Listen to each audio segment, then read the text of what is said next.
చూస్తూ ఉంటే ఈ జన్మకి ఇది చాలు అనిపిస్తోందే. నువ్వు నా కంట పడకుండా నా వెంట పడకుండా ఇన్నాళ్ళెక్కడ ఉన్నావే. నీ కళ్ళల్లో ఆనందం వస్తుందంటే నేనెన్నెన్నో యుద్ధాలు చేస్తానులే. నీ చిరునవ్వుకై నేను గెలుపొంది వస్తాను హామీ ఇస్తున్నానులే.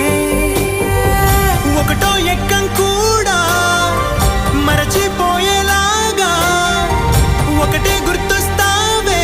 నేను చూడకుండా ఉండగలనా. నా చిలిపి ఎల్లర్లు నా చిన్ని సరదాలు నీలోను చూశానులే. నీ వంక చూస్తుంటే అద్దంలో నన్నేను